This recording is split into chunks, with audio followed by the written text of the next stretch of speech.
ನಮಸ್ಕಾರ. IPL ಧಮಾಕ ವಿಶೇಷ ಕಾರ್ಯಕ್ರಮಕ್ಕೆ ಸ್ವಾಗತ. ನಾನು ಚಿದಾನಂದ್ ರುದ್ರಾಪುರ್ಮಠ್.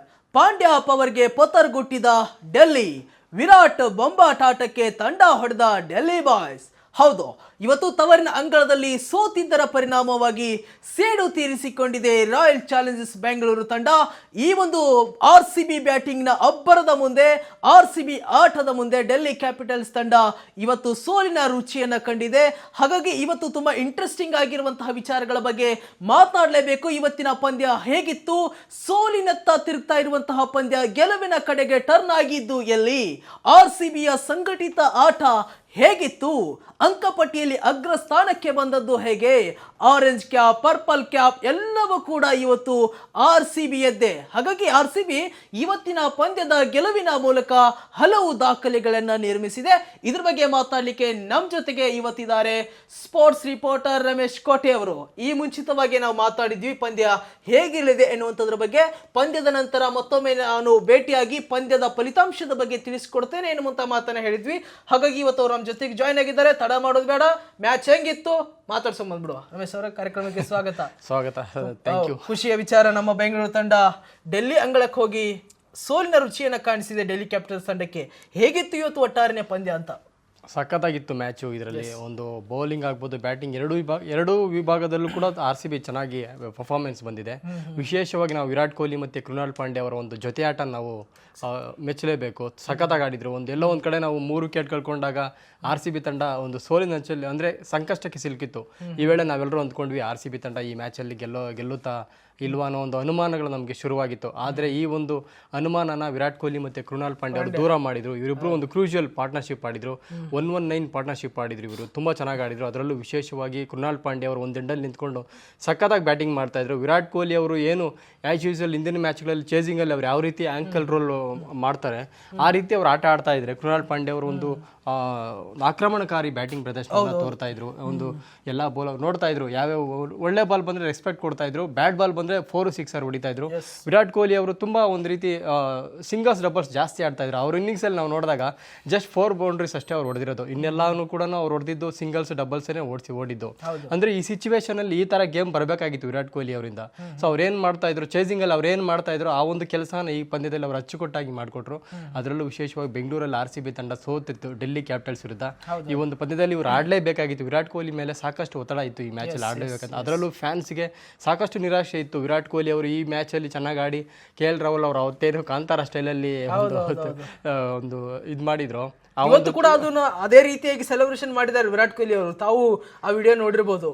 KL ರಾಹುಲ್ ಅವರು ಮುಂದ್ಗಡೆನೆ ಹೋಗಿ ವಿರಾಟ್ ಅವರು ಕೂಡ ಸನ್ನೆ ಮಾಡಿ ಅವ್ರನ್ನ ತಬ್ಕೊಂಡು ನಮ್ಮ ತವರು ಗ್ರೌಂಡ್ ಇದೆ ಅನ್ನುವಂಥದ್ರ ಬಗ್ಗೆ ಟಕ್ಕರ್ ಕೊಟ್ಟಿದ್ದಾರೆ ವಿರಾಟ್ ಅವರು. ಸಖತ್ತಾಗಿ ಬಂತು ಬ್ಯಾಟಿಂಗ್, ನಿಜವಾಗ್ಲೂ ಮೆಚ್ಕೊಬೇಕು. ಕೃಣಾಲ್ ಪಾಂಡ್ಯನ್ ಎಸ್ಪೆಷಲಿ ನಾವು ಒಂದು ಸ್ಪೆಷಲ್ ಆಗಿ ಪ್ರೈಸ್ ಮಾಡಬೇಕು. ಅವ್ರನ್ನ ತುಂಬಾ ಚೆನ್ನಾಗಿ ಆಡಿದ್ರು. ಈ ಸೀಸನಲ್ಲಿ ಅವ್ರ ಕಡೆಯಿಂದ ಬ್ಯಾಟಿಂಗಲ್ಲಿ ಒಂದು ನಿರೀಕ್ಷಿತ ಬ್ಯಾಟಿಂಗ್ ಪ್ರದರ್ಶನ ಬಂದಿರಲಿಲ್ಲ. ಬಟ್ ಅವರು ಈ ಮ್ಯಾಚಲ್ಲಿ ತೋರಿಸ್ಕೊಟ್ರು ನನ್ನ ಕೆಪಾಸಿಟಿ ಏನು ಅನ್ನೋದನ್ನ ತೋರಿಸ್ಕೊಟ್ರು.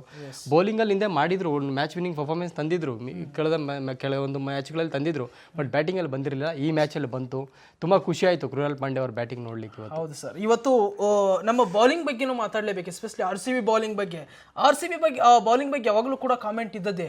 ಆದರೆ ಇವತ್ತು ಡೆಲ್ಲಿ ತಂಡ ಅಷ್ಟು ಬಲಿಷ್ಠ ಬ್ಯಾಟಿಂಗ್ ಲೈನಪ್ ಇರುವಂತಹ ಡೆಲ್ಲಿ ತಂಡವನ್ನ ಕಡಿಮೆ ಅಂತರದ ಒಂದು ಮೊತ್ತಕ್ಕೆ ಕಟ್ಟಿ ಹಾಕುತ್ತೆ RCB ಬೌಲರ್ಸ್ಗಳು. ಬೌಲಿಂಗ್ ಯಾವ ರೀತಿ ಇತ್ತು RCB ದಂತ ಇವತ್ತು? ಬೌಲಿಂಗ್ದು ನಾವು ಮೆಚ್ಚಲೇಬೇಕು. ಬೌಲಿಂಗ್ ಕೂಡ ತುಂಬಾ ಚೆನ್ನಾಗಿ ಬೌಲ್ ಮಾಡಿದ್ದಾರೆ. ಯಾಕಂತಂದ್ರೆ Arun Jaitley stadium actually batters paradise ಅದು. ಸೊ ಅಲ್ಲಿ ಕೂಡ ನಾವು ಅಂದ್ಕೊಂಡ್ವಿ 200+ ಬರ್ಬೋದು ಸ್ಕೋರು ಅಂತ ಅಂದ್ಕೊಂಡ್ವಿ. ಹೈ ಸ್ಕೋರಿಂಗ್ ಮ್ಯಾಚ್ ಅಂದ್ಕೊಂಡ್ವಿ ನಾವು ಈ ಮ್ಯಾಚ್ನ. ಬಟ್ RCB ತಂಡ ಅದನ್ನ ಅದಲು ಬದಲು ಮಾಡ್ತು. ಒಂದು ಒಳ್ಳೆ ಪ್ಲಾನ್ ಹಾಕೊಂಡು ಬಂದಿದ್ರು. ಪ್ರತಿಯೊಂದು ಬ್ಯಾಟ್ಸ್ಮನ್ಗೂ ಕೂಡ ಒಂದು ಒಳ್ಳೊಳ್ಳೆ ಸ್ಟ್ರಾಟಜಿ ಮಾಡ್ಕೊಂಡು ಬಂದಿದ್ರು. ಸೊ ಈ ಕಾರಣದಿಂದಲೇ RCB ತಂಡ ಒಂದು 160+ ರನ್ಗೆ ಅವ್ರನ್ನ ಕಟ್ಟಿ ಹಾಕಕ್ಕೆ ಸಾಧ್ಯವಾಯಿತು. ಯಾಕಂತಂದ್ರೆ ಡೆಲ್ಲಿ ಕ್ಯಾಪಿಟಲ್ಸ್ ತಂಡದಲ್ಲಿ ಒಳ್ಳೊಳ್ಳೆ ಬ್ಯಾಟ್ಸ್ಮನ್ಗಳಿದ್ದಾರೆ. KL ರಾಹುಲ್ ಅವರು ಕೂಡ ಒಳ್ಳೆ ಫಾರ್ಮಲ್ಲಿ ಇದ್ದಾರೆ. ಅಭಿಷೇಕ್ ಪೊರೆಲ್ ಅವರು ನೀವು ನೋಡಬಹುದು ಯಾವ ರೀತಿ ಸ್ಟಾರ್ಟಿಂಗ್ ಅಲ್ಲಿ ಆಡಿದ್ರು ಅಂತ. ಅವರು ಕೂಡ ಈ ಸೀಸನ್ ಅಲ್ಲಿ ತುಂಬಾ ಚೆನ್ನಾಗಿ ಕಾಣ್ತಾ ಇದ್ದಾರೆ. ಒಂದು ಒಳ್ಳೆ ಫಾರ್ಮ್ ಅಲ್ಲಿ ಇದ್ದಾರೆ ಅಭಿಷೇಕ್ ಪೊರೆಲ್. ಮತ್ತೆ ಲಾಸ್ಟ್ ಮ್ಯಾಚ್ ಅಲ್ಲಿ ಇಂಜುರಿಯಿಂದ ಬಂದಿರಲಿಲ್ಲ ಯಾರು ಫಾಫ್ ಟು ಪ್ಲೇಸಿಸ್ ಅವರು ಕೂಡ ಈ ಮ್ಯಾಚ್ಗೆ ತಂದಿದ್ರು. RCB ವಿರುದ್ಧ ಗೆಲ್ಲೇಬೇಕು, ಒಂದು ಒಳ್ಳೆ ಸ್ಕೋರ್ ಬೇಕು ಅನ್ನೋ ಒಂದು ಕಾರಣಕ್ಕೋಸ್ಕರ ಫಾಫ್ ಟು ಪ್ಲೇಸಿಸ್ ಬಂದಿದ್ರು. ಬಟ್ ಟು ಪ್ಲೇಸಿಸ್ ಕೂಡ ಆಗಲಿಲ್ಲ. RCB ತಂಡ ಒಂದು ಅಚ್ಚುಕಟ್ಟಾಗಿ ಬೌಲ್ ಮಾಡಿದ್ರಲ್ಲಿ ಜಾಸ್ ಹ್ಯಾಸಲ್ವುಡ್ ಆಗ್ಬೋದು, ಭುವನೇಶ್ವರ್ ಕುಮಾರ್ ಆಗ್ಬೋದು, ಮತ್ತೆ ಯಶ್ ದಯಾಳ್ ಆಗ್ಬೋದು, ಒಂದು ಒಳ್ಳೆ ಬೌಲಿಂಗ್ ಪ್ರದರ್ಶನ ಇದರಲ್ಲಿ ಬಂತು. ನಂತರ ಇವರು ಸ್ಪಿನ್ನರ್ ಕೃಣಾಲ್ ಪಾಂಡ್ಯ ಅವರು ಕೂಡ ಒಂದು ಕ್ರೂಷಿಯಲ್ ವಿಕೆಟ್ ತಗೊಂಡ್ರು ಈ ಮ್ಯಾಚಲ್ಲಿ. ತುಂಬ ಬೌಲಿಂಗಲ್ಲೂ ಕೂಡ ಒಂದು ಒಳ್ಳೆ ಒಂದು ಒಂದು ಸಂಘಟಿತ ಪ್ರದರ್ಶನ ಮೂಡಿ ಬಂದಿದೆ ಅಂತ ನಾವು ಹೇಳ್ಬೋದು. ಓಕೆ, ಎಸ್ಪೆಷಲಿ ನಾವು ಕೃಣಾಲ್ ಪಾಂಡ್ಯ ಅವರ ಬ್ಯಾಟಿಂಗ್ ಬಗ್ಗೆ ಮಾತಾಡಲೇಬೇಕು ರಮೇಶ್ ಅವರೇ. ಬೌಲಿಂಗ್ ಕೂಡ ಒಳ್ಳೆ ಬೌಲಿಂಗ್ ಮಾಡಿದ್ರು, ಆ ಫೀಲ್ಡಿಂಗ್ ಕೂಡ ಚೆನ್ನಾಗಿ ಮಾಡ್ತಾರೆ. ಇವತ್ತು ಬ್ಯಾಟಿಂಗ್ ಅನ್ನು ಕೂಡ 70 ರನ್ಗಳಿಂತ ಅಧಿಕ ರನ್ಗಳನ್ನ ಬಾರಿಸ್ತಾರೆ. ಒಂದು RCBಗೆ ಭರವಸೆಯನ್ನು ಹುಟ್ಟಿಸ್ತಾರೆ. ಯಾರಾದ್ರೂ ಕೂಡ ಪ್ರಮುಖ ಬ್ಯಾಟರ್ಗಳು ಕೈ ಕೊಟ್ಟಂತ ಸಂದರ್ಭದಲ್ಲಿ ಕೃಣಾಲ್ ಪಾಂಡ್ಯ ಅವರಿದ್ದಾರೆ ತಂಡಕ್ಕೆ ಗೆಲುವಿಗೆ ತಂದುಕೊಡ್ಲಿಕ್ಕೆ ಎನ್ನುವಂತಹ ಆಸೆಯನ್ನು ಕೂಡ ಚಿಗುರಿಸ್ತಾರೆ. ಒಳ್ಳೊಳ್ಳೆ ಕ್ರಿಕೆಟಿಂಗ್ ಶಾಟ್ಸ್ಗಳನ್ನ ಆಡ್ತಾರೆ, ಸಿಕ್ಸ್ಗಳನ್ನ ಬಾರಿಸ್ತಾರೆ, ಪ್ರಮುಖವಾಗಿರುವಂತಹ 4 ಸಿಕ್ಸ್ಗಳನ್ನ ಬಾರಿಸ್ತಾರೆ, ಅದು ಒಳ್ಳೊಳ್ಳೆ ಬೌಲರ್ಸ್ಗಳಿಗೆ. ಹಾಗೆ ಕೃಣಾಲ್ ಪಾಂಡ್ಯ ಅವರ ಬ್ಯಾಟಿಂಗ್ ಎಷ್ಟು ಚೇಂಜಸ್ ತಂತು ಈ ಮ್ಯಾಚಲ್ಲಿ ಅಂತ. ಖಂಡಿತವಾಗ್ಲು ಕೃಣಾಲ್ ಪಾಂಡ್ಯ ಅವ್ರು ಆಕ್ಚುಲಿ ಇವತ್ತು ಆಡಿದ್ರಲ್ಲ, ಈ ಆಡ್ರಲ್ಲ ಅವ್ರು ಆಕ್ಚುಲಿ ಅವ್ರು ಬರ್ತಾ ಇದ್ದಿದ್ದು ಲಿಯಾಮ್ ಲಿವಿಂಗ್ಸ್ಟನ್ ಆದ್ಮೇಲೆ ಬರ್ತಾ ಇದ್ದಾರೆ ಲಾಸ್ಟ್ ಮ್ಯಾಚಸ್ ಎಲ್ಲಾನು. ಬಟ್ ಆ ಒಂದು ಕ್ರಮಾಂಕದಲ್ಲಿ ಅವ್ರ ಬ್ಯಾಟಿಂಗ್ ಅಷ್ಟೊಂದು ಬಂದಿರಲಿಲ್ಲ. ಬಟ್ ಈ ಮ್ಯಾಚಲ್ಲಿ ನಮಗೆ ಒಂದು ಡಿಸಪಾಯಿಂಟ್ ಆಗಿತ್ತು, ಫಿಲ್ ಸಾಲ್ಟ್ ಅವ್ರು ಆಡಲಿಲ್ಲ ಈ ಮ್ಯಾಚಲ್ಲಿ. ಅವ್ರು ಇರಬೇಕಾಗಿತ್ತು ಅಂತ ಅನಿಸ್ತಾ ಇತ್ತು ಯಾವಾಗ 3 ವಿಕೆಟ್ ಬಿದ್ದಾಗ. ಬಟ್ ಆ ಒಂದು ಕ್ಯಾರೆಕ್ಟರ್ ಇವ್ರು ಫುಲ್ಫಿಲ್ ಮಾಡಿದ್ರು. ಕೃಣಾಲ್ ಪಾಂಡ್ಯ ಅವರು ಒಂದು ಮಿಡ್ಲ್ ಆರ್ಡರ್ ಬಂದು ಒಂದು ಕ್ರೂಷಿಯಲ್ ಪಾರ್ಟ್ನರ್ಶಿಪ್ ಆಡಿದ್ರು. ಸ್ಟಾರ್ಟಿಂಗ್ ಅಲ್ಲಿ ನೋಡ್ಬೋದು ನೀವು, ಕೃಣಾಲ್ ಪಾಂಡ್ಯ ಅವರು ಸ್ವಲ್ಪ ತಡಕಾಡ್ತಾ ಇದ್ರು ಆಡ್ಲಿಕ್ಕೆ, ಸ್ವಲ್ಪ ಸ್ಟ್ರಗಲ್ ಮಾಡ್ತಾ ಇದ್ರು ರನ್ ಗಳಿಸ್ಲಿಕ್ಕೆ ಮತ್ತೆ ಸ್ಟ್ರೈಕ್ ರೊಟೇಟ್ ಮಾಡ್ಲಿಕ್ಕೆ. ಕೆಲವೊಂದು ಎಕ್ಸ್ಪೆರಿಮೆಂಟ್ ಮಾಡಿದ್ರು ಶಾರ್ಟ್ಸ್ ಅಲ್ಲಿ, ಕೆಲವೊಂದು ಶಾರ್ಟ್ಸ್ ಎಲ್ಲ ಕೈ ಹಾಕಿದ್ರು ಕೆಲವೊಂದು ಶಾರ್ಟ್ಸ್ಗೆ, ಬಟ್ ಅದಾಗಿರಲಿಲ್ಲ. ಬಟ್ ಅವರು ಶಾರ್ಟ್ಸ್ ಒಂದು ಬೌಂಡ್ರಿ ಸಿಕ್ಸರ್ ಬಂತು, ಅವ್ರು ಕ್ರೀಸ್ಗೆ ಕರೆಕ್ಟಾಗಿ ಅಡ್ಜಸ್ಟ್ ಆದಮೇಲೆ ಅವ್ರ ಶಾರ್ಟ್ಸ್ ಅವ್ರು ಎಕ್ಸ್ಪ್ಲೋಸ್ ಮಾಡಿದ್ರು, ತುಂಬಾ ಚೆನ್ನಾಗಿ ಆಡಿದ್ರು. ಒಂದು 4 ಸಿಕ್ಸರ್ಗಳು ಹೊಡೆದ್ರು ಭರ್ಜರಿಯಾಗಿ. ಅದರಲ್ಲೂ ಮಿಚೆಲ್ ಸ್ಟಾರ್ಕ್ ಒಂದು ಫ್ಲಿಕ್ಕಲ್ಲಿ ಒಂದು 6 ಹೊಡೆದಿದ್ರು, ಅದು ಸಖತ್ತಾಗಿತ್ತು ನೋಡ್ಲಿಕ್ಕೆ. ಸಖತ್ತಾಗಿ ಆಡಿದ್ರು ಕೃಣಾಲ್ ಪಾಂಡ್ಯ ಅವರು. ಒಳ್ಳೆ ಮತ್ತೆ ವಿರಾಟ್ ಕೊಹ್ಲಿ ಜೊತೆ ಒಳ್ಳೊಳ್ಳೆ ಚೆನ್ನಾಗಿ ಸ್ಟ್ರೈಕ್ ರೊಟೇಟ್ ಮಾಡ್ತಾ ಇದ್ರು. ಸೊ ಯಾವ ಬೌಲರ್ಗೆ ಅವರು ಒಂದು ಅಟ್ಯಾಕ್ ಮಾಡಬೇಕು ಆ ಬೌಲರ್ಗೆ ಅಟ್ಯಾಕ್ ಮಾಡಿದ್ರು. ಮುಖೇಶ್ ಕುಮಾರ್ ಕೂಡ ಹೊಡೆದ್ರು, ಮತ್ತೆ ಮಿಚೆಲ್ ಸ್ಟಾರ್ಕ್ ಅವ್ರಿಗೂ ಕೂಡ ಹೊಡೆದ್ರು ಚೆನ್ನಾಗಿ. ಬಟ್ ಯಾರು ಈ ಮ್ಯಾಚಲ್ಲಿ ಯಾರು ಚೆನ್ನಾಗಿ ಬೌಲ್ ಮಾಡ್ತಾ ಇದ್ದಾರೆ ಆ ಬೌಲರ್ಸ್ ಕರೆಕ್ಟಾಗಿ ಸಿಂಗಲ್ಸ್ ಡಬಲ್ಸ್ ರೊಟೇಟ್ ಮಾಡ್ತಾ ಇದ್ರು. ಸೊ ಅವ್ರಿಗೆ ಅವ್ರು ಅಟ್ಯಾಕ್ ಮಾಡಲಿಲ್ಲ. ಯಾವ ಬೌಲರ್ಗೆ ಅಟ್ಯಾಕ್ ಮಾಡಬೇಕು ಆ ಬೌಲರ್ಗೆ ಕರೆಕ್ಟಾಗಿ ಅಟ್ಯಾಕ್ ಮಾಡಿ ಒಂದು ಸಂಘಟಿತ ಪ್ರದರ್ಶನ ಮೂಡಿ ಬಂತು ವಿರಾಟ್ ಕೊಹ್ಲಿ ಮತ್ತೆ ಕೃಣಾಲ್ ಪಾಂಡ್ಯಗೆ. ಕೃಣಾಲ್ ಪಾಂಡ್ಯಗೆ ನಾವು ಮೆಚ್ಕೊಳ್ಳೇಬೇಕು ಅವ್ರ ಇನ್ನಿಂಗ್ಸ್ನ. ನಾನು ಹೌದು ಈ IPL ಕೆರಿಯರಲ್ಲಿ ಕೃಣಾಲ್ ಪಾಂಡ್ಯ ಅವರ ಒಂದು ಶ್ರೇಷ್ಠ ಇನ್ನಿಂಗ್ಸ್ ಇದು ಒಂದು ಕೂಡ ತಪ್ಪಾಗಲಾರ್ದು. ಅದರಂತೆ ಅವ್ರಿಗೆ ಈ ಮ್ಯಾಚಲ್ಲಿ ಮ್ಯಾನ್ ಆಫ್ ದ ಮ್ಯಾಚ್ ಕೂಡ ಕೊಟ್ಟಿದ್ದಾರೆ. ಹೌದು ರಮೇಶ್ ಅವರೇ, ಡೆಲ್ಲಿ ಕ್ಯಾಪಿಟಲ್ಸ್ ತಂಡ ಎಲ್ಲಿ ಎಡವಿತ್ ಅಂತ ಹೇಳಿ, ಏನಾದರೂ ಗೆಲ್ಲುವಂತಹ ಚಾನ್ಸಸ್ ಇತ್ತ ಅಥವಾ ಎಲ್ಲಾದರೂ ಪುಟಿದೇಳುವಂತಹ ಸಂದರ್ಭ ಇತ್ತ ಅಂತ ಡೆಲ್ಲಿ ಕ್ಯಾಪಿಟಲ್ಸ್? ಅವ್ರು ಆಕ್ಚುಲಿ ಆ ಬ್ಯಾಟಿಂಗ್ ಅಲ್ಲೇ ಸ್ವಲ್ಪ ಅವರು ಡೌನ್ ಆಗ್ಬಿಟ್ಟಿದ್ರು. ಆಕ್ಚುಲಿ ಅದು 160 ಹೊಡೆಯೋ ಗ್ರೌಂಡ್ ಅಲ್ಲ ಅದು. ಆಕ್ಚುಲಿ ಅಲ್ಲಿ ಒಂದು 180 ಅಟ್ಲೀಸ್ಟ್ ನನ್ಗನ್ಸ ಒಂದು 20 ರನ್ ಶಾರ್ಟ್ ಆಗಿದೆ ಅಂತ ನನಗನ್ನಿಸ್ತಾ ಇದೆ. ಯಾಕಂದ್ರೆ ಬ್ಯಾಟಿಂಗ್ ಟ್ರ್ಯಾಕ್ ಅದು. ಲಾಸ್ಟ್ ಮೂಮೆಂಟಲ್ಲಿ ಟ್ರಿಸ್ಟನ್ ಸಬ್ಸ್ ಅವ್ರು ಚೆನ್ನಾಗಿ ಹೊಡಿತಾ ಇದ್ರು, ಅವರು ಮತ್ತೆ ವಿಫ್ರಾಜ್ ನಿಗಮ್ ಅವರಿಬ್ರು ಚೆನ್ನಾಗಿ ಬರ್ತಾ ಇದ್ದು ಬಾಲ್ಗೆ ಅವಾಗ. ಅಂದರೆ ಇವ್ರು ಆಡಬೇಕಾಗಿತ್ತು, ಸ್ವಲ್ಪ ಒಂದು ಬಿಗ್ ಪಾರ್ಟ್ನರ್ಶಿಪ್ ಬರಬೇಕಾಗಿತ್ತು ಡೆಲ್ಲಿ ಕ್ಯಾಪಿಟಲ್ಸ್ಗೆ, ಅದು ಬಂದಿಲ್ಲ ಇಲ್ಲಿ. ಅದರಷ್ಟು ಒಂದು ಕ್ರೆಡಿಟ್ ನಮ್ಮ RCB ಬೌಲರ್ಸ್ ಗೆಲ್ಲಬೇಕು. ಯಾಕಂದರೆ RCB ಬೌಲರ್ಗಳು ತುಂಬ ಅಚ್ಚುಕಟ್ಟಾಗಿ ಬೌಲ್ ಮಾಡಿದರು, ಒಳ್ಳೆ ಲೈನ್ ಆ್ಯಂಡ್ ಲೆಂತು, ಒಂದು ಒಳ್ಳೆ ಸ್ಟ್ರಾಟಜಿ ಇಟ್ಕೊಂಡು ಅವರು ಅಂಗಣಕ್ಕೆ ಬಂದಿದ್ರು. ಸೊ ಬಟ್ ಇನ್ನೊಂದೇನೆಂದರೆ ಇವರು ಒಂದು ಪಾರ್ಟ್ನರ್ಶಿಪ್ ಒಂದು ಒಳ್ಳೆ ಆರಂಭ ತಗೊಂಡ್ರು ಇವರು ಪವರ್ ಪ್ಲೇನಲ್ಲಿ ಡೆಲ್ಲಿ ಕ್ಯಾಪಿಟಲ್ಸು. ಸೊ RCB ತಂಡದ ಪ್ರಮುಖ 3 ಬ್ಯಾಟ್ಸ್ಮನ್ಗಳು ಔಟ್ ಮಾಡಿದರು. ಸೊ ಆಮೇಲೆ ಒಂದು 4ನೇ ವಿಕೆಟ್ಗೆ ವಿರಾಟ್ ಕೊಹ್ಲಿ ಕೃಣಾಲ್ ಪಾಂಡ್ಯ ಅವರ ಒಂದು ಪಾರ್ಟ್ನರ್ಶಿಪ್ ಬ್ರೇಕ್ ಮಾಡುವಲ್ಲಿ ಡೆಲ್ಲಿ ಕ್ಯಾಪಿಟಲ್ಸ್ ಬೌಲರ್ಸ್ ವೈಫಲ್ಯತೆ ಅನುಭವಿಸಿದ್ರು. ಎಲ್ಲೋ ಒಂದು ಕಡೆ ಇವರಿಬ್ಬರಲ್ಲಿ ಒಬ್ಬರನ್ನ ಔಟ್ ಮಾಡ್ಲಿಕ್ಕೆ ಒಂದೇನೋ ಸ್ಟ್ರಾಟಜಿ ಇವ್ರದ್ದು ಮಾಡಿದ್ದು ಸರಿ ಇಲ್ಲ ಅಂತ ನನ್ಗನ್ನಿಸ್ತಾ ಇದೆ. ಇಲ್ಲಿ ಇವ್ರು ಎಳೆದ್ಬಿಟ್ರು, ಯಾಕಂತಂದ್ರೆ ಒಂದು 100 ಪಾರ್ಟ್ನರ್ಶಿಪ್ ಬಂದ್ಬಿಡ್ತು ಇವರಿಬ್ಬರಿಂದಾನೆ. ಸೊ ಇಲ್ಲೇನಾದ್ರೂ ಇವ್ರೇನಾದ್ರು ಒಂದು ಪಾರ್ಟ್ನರ್ಶಿಪ್ ಬ್ರೇಕ್ ಮಾಡಿದ್ರೆ ಖಂಡಿತವಾಗ್ಲೂ RCBಗೆ ಒಂದು ಡಿಫಿಕಲ್ಟ್ ಆಗ್ತಾ ಇತ್ತು. ನೀವು ನೋಡ್ತಾ ಇದ್ರಿ ಹೆಂಗೆ ಬ್ಯಾಟಿಂಗ್ ಎಷ್ಟು ಅಂದ್ರೆ ಹೇಳಕ್ ಆಗ್ತಾ ಇಲ್ಲ, ಹೆಂಗೆ ಕಂಡೀಷನ್ಸ್ ಹಿಂಗೆ ಇದೆ ಅಂತ ನಾವು ಹೇಳಕ್ ಆಗ್ತಾ ಇರಲಿಲ್ಲ. 6-4 ಹೊಡೆದಾಗ ಬ್ಯಾಟಿಂಗ್ ವಿಕೆಟ್ ಅಂತ ಅನಿಸ್ತಾ ಇತ್ತು. ಬಟ್ ಇನ್ನೊಂದು ಸಿಂಗಲ್ಸ್ ಆಡೋವಾಗ ಮತ್ತೆ ಸಿಂಗಲ್ಸು ಮತ್ತೆ ಡಬಲ್ಸ್ ಆಡುವಾಗ ಮತ್ತೆ ಬ್ಯಾಟಿಂಗ್ಗೆ ಕೆಲವೊಂದು ಬಾಲ್ಸ್ ಎಲ್ಲ ನಾವು ನೋಡಿದಾಗ ಅಷ್ಟೊಂದು ಬಾಲ್ ಕೂಡ ರೈಸ್ ಆಗ್ತಾ ಇರಲಿಲ್ಲ. ಸೊ ಒಂದೆಲ್ಲ ಕೆಳಗಡೆ ಬರ್ತಾ ಇತ್ತು. ಆಗ ನೋಡಿದಾಗ ಸ್ಲೋ ವಿಕೆಟ್ ಅಂತ ಅನಿಸ್ತಾ ಇತ್ತು. ಈ ವಿಕೆಟ್ ಒಂಥರ ಕನ್ಫ್ಯೂಸ್ ಮಾಡ್ತಾ ಇತ್ತು ಇಲ್ಲಿ ಅಲ್ವಾ ಇದನ್ನ ನೋಡಿದಾಗ. ಸೊ ಆದರೆ ಇಲ್ಲಿ ಕರೆಕ್ಟಾಗಿ ಇವ್ರ ಕಂಡೀಷನ್ಸ್ಗೆ ಅಡ್ಜಸ್ಟ್ ಆಗಿ ಆಡ್ತಾ ಇದ್ರು. ಡೆಲ್ಲಿ ಕ್ಯಾಪಿಟಲ್ಸ್ ತಂಡ ಪವರ್ ಪ್ಲೇನಲ್ಲಿ ಅಷ್ಟೇ ಮೇಲುಗೈ ಸಾಧಿಸಿದ್ರು, ಆಮೇಲೆ ಮಿಡ್ಲ್ ಓವರು ಮತ್ತೆ ಡೆತ್ ಓವರ್ಗಳಲ್ಲಿ ವೈಫಲ್ಯತೆ ಅನುಭವಿಸಿದ್ರು. ಎಸ್ ರಮೇಶ್ ಅವರು, ಈ ಒಂದು ಪಂದ್ಯದ ಗೆಲುವಿನ ಮೂಲಕ RCB ಹಲವು ದಾಖಲೆಗಳನ್ನು ಮಾಡಿದೆ. ಅಂಕಪಟ್ಟಿಯಲ್ಲಿ number 1 orange cap Virat Kohli ಅವರು ಕೂಡ ನಂಬರ್ 1, ಅತ್ತ ಜೋಸ್ ಹೆಜಲ್ವುಡ್ ಅವರು ಕೂಡ ಪರ್ಪಲ್ ಕ್ಯಾಪ್ ಅವರು ಕೂಡ ನಂಬರ್ 1.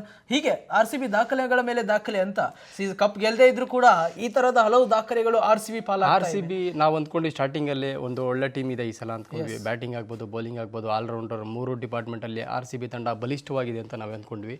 ಸೊ RCB ತಂಡ ಒಂದು ಕೆಪಾಸಿಟಿ ಏನು ಅನ್ನೋದು ಈ ಪಂದ್ಯದಲ್ಲಿ ನಮಗೆ ಗೊತ್ತಾಯ್ತು. ನಮಗೆ ಏನಿದೆ ನಮ್ಮ ಟೀಮ್ ಕೆಪಾಸಿಟಿ ಏನಿದೆ ಅಂತ ಈ ಒಂದು ಮ್ಯಾಚಲ್ಲಿ ನಮ್ಗೆ ಗೊತ್ತಾಯಿತು. ಆ ಸ್ಟಾರ್ಟಿಯಲ್ಲಿ 3 ವಿಕೆಟ್ ಹೋದ್ರು ಕೂಡ ಹೆಂಗೆ ಆಡಿದ್ರು, ಬ್ಯಾಟಿಂಗ್ ಡೆಪ್ತ್ ಎಷ್ಟಿದೆ ಅನ್ನೋದು ನಮ್ಗೆ ಗೊತ್ತಾಯಿತು. ಕೃಣಾಲ್ ಪಾಂಡೆ, ವಿರಾಟ್ ಕೊಹ್ಲಿ ಬಿಟ್ಟರೆ ಕೆಳಗಡೆ ಇನ್ನೂ ಚೆನ್ನಾಗಿರೋರು ಆಡೋರಿದ್ದರು. ಜಿತೇಶ್ ಶರ್ಮಾ ಇದ್ದರು, ಟಿಮ್ ಡೇವಿಡ್ ಇದ್ದರು, ಮತ್ತು ವೆಸ್ಟ್ ಇಂಡೀಸ್ ಪ್ಲೇಯರು ರೊಮಾರಿಯೋ ಶೆಫರ್ಡ್ ಅವರು ಕೂಡ ಇದ್ದರು. ಭುವನೇಶ್ವರ್ ಕುಮಾರ್ ಅವರು ಕೂಡ 10-20 ರನ್ ಕಾಂಟ್ರಿಬ್ಯೂಟ್ ಮಾಡೋಂಥ ಆಟಗಾರನೇ ಅವರು. ಒಂದು ಬ್ಯಾಟಿಂಗಲ್ಲಿ ಒಂದು ಒಳ್ಳೆ ಡೆಪ್ತ್ ಇದೆ ನಮ್ಮ RCB ತಂಡದ್ದು. ಇದೇ ಒಂದು ಎಕ್ಸಾಂಪಲ್ಲು. ಒಂದು ಅಗ್ರ ಕ್ರಮಾಂಕದ ಬ್ಯಾಟ್ಸ್ಮನ್ ವೈಫಲ್ಯತೆ ಅನುಭವಿಸಿದ್ರು ಕೂಡ ಒಂದು ಕೆಳ ಕ್ರಮಾಂಕದವರೆಗೂ ಅಂದರೆ ಲೋಯರ್ ಮಿಡ್ಲ್ ಆರ್ಡರ್ವರೆಗೂ ಕೂಡ ಬ್ಯಾಟಿಂಗ್ ಇದೆ RCB ತಂದು. ನಂಬರ್ 8 ತನಕನೂ RCBದು ಬ್ಯಾಟಿಂಗ್ ಡೆಪ್ತ್ ಇದೆ. ಸೊ ಅದೊಂದು ನಮ್ಮ RCB ಒಂದು ಪ್ಲಸ್ ಪಾಯಿಂಟು. ಬೌಲಿಂಗಲ್ಲೂ ಕೂಡ ಒಳ್ಳೊಳ್ಳೆ ಆಪ್ಷನ್ಸ್ ಇದೆ ನಮಗೆ RCB ತಂಡಕ್ಕೆ. ಓಕೆ, ತುಂಬಾ ಖುಷಿಯ ವಿಚಾರ. ಇವತ್ತು RCB ಅಭಿಮಾನಿಗಳಿಗೆ ಸಂತೋಷದ ಅಲೆಯಲ್ಲಿ ತೇಲಾಡ್ತಾ ಇದ್ದಾರೆ ಅಂತ ಹೇಳ್ಬೇಕು. RCB ಯಾವತ್ತು ಇನ್ನೊಂದು ವಿಶೇಷ ಏನಂದ್ರೆ RCB ತಂಡ ಅವೇನಲ್ಲಿ ಆಡಿರ್ತಕ್ಕಂಥ 7 ಮ್ಯಾಚ್ ಗೆದ್ದಿದೆ. ಹೌದೌದು, ಇದು ಕೂಡ ಒಂದು ಮತ್ತೊಂದು ವಿಶೇಷ ದಾಖಲೆ. ಹೌದು, ಇವತ್ತು ಈ ವರ್ಷ ಸೀಸನ್ 8 ನಲ್ಲಿ ಹಲವು ದಾಖಲೆಗಳ ಮೇಲೆ ದಾಖಲೆ ಮಾಡ್ತಾ ಇದೆ. RCB ಒಂದು ವಿನೂತನ ತಂಡವಾಗಿ ಕಾಣ್ತಾ ಇದೆ, ಅಗ್ರ ಸ್ಥಾನದಲ್ಲಿ ಕೂತಿದೆ.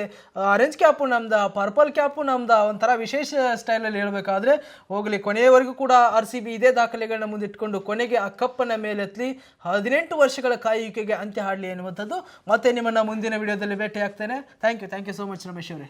ವೀಕ್ಷಕರೇ, ಇವತ್ತು RCBಯ ಬೊಂಬಾಟಾಟದ ಮುಂದೆ ಡೆಲ್ಲಿ ಕ್ಯಾಪಿಟಲ್ಸ್ ತಂಡದ ಹುಡುಗರು ಮಕಾಡೆ ಮಲಗಿದ್ದಾರೆ ಅಂತ ಹೇಳ್ಬೋದು. ಪಾಂಡ್ಯ ಅವರ ಭರ್ಜರಿ ಬ್ಯಾಟಿಂಗ್, ತವರಿನ ಅಂಗಳದಲ್ಲಿ ವಿರಾಟ್ ಅವರ ಭರ್ಜರಿ ಬ್ಯಾಟಿಂಗ್ ನೆರವಿನಿಂದ ಕರಾರುವಕ RCB ಬೌಲಿಂಗ್ ನ ಒಂದು ದಾಳಿಯ ಪರಿಣಾಮವಾಗಿ ಇವತ್ತು ಡೆಲ್ಲಿ ಕ್ಯಾಪಿಟಲ್ಸ್ ತಂಡ ತನ್ನ ತವರಿನ ಅಂಗಳದಲ್ಲಿ ಸೋಲಿನ ರುಚಿಯನ್ನ ಕಂಡಿದೆ. ಚಿನ್ನಸ್ವಾಮಿಯಲ್ಲಿ ಸೋತಿದ್ದರ ಪರಿಣಾಮವಾಗಿ ಇವತ್ತು ಬೆಂಗಳೂರು ತಂಡದ ಹುಡುಗರು ಅವರದೇ ನೆಲಕ್ಕೆ ಹೋಗಿ ಸೇಡನ್ನ ತೀರಿಸಿಕೊಂಡಿದ್ದಾರೆ ಅಂತ ಹೇಳ್ಬೋದು. ಹೀಗೆ ಕ್ರಿಕೆಟ್ನ ಇಂಟ್ರೆಸ್ಟಿಂಗ್ ಸ್ಟೋರಿಗಳಿಗಾಗಿ ನೋಡ್ತಾ ಇರಿ ವಿಶ್ವವಾಣಿಯ IPL ಧಮಾಕ ವಿಶೇಷ ಕಾರ್ಯಕ್ರಮವನ್ನ. ನಮಸ್ಕಾರ.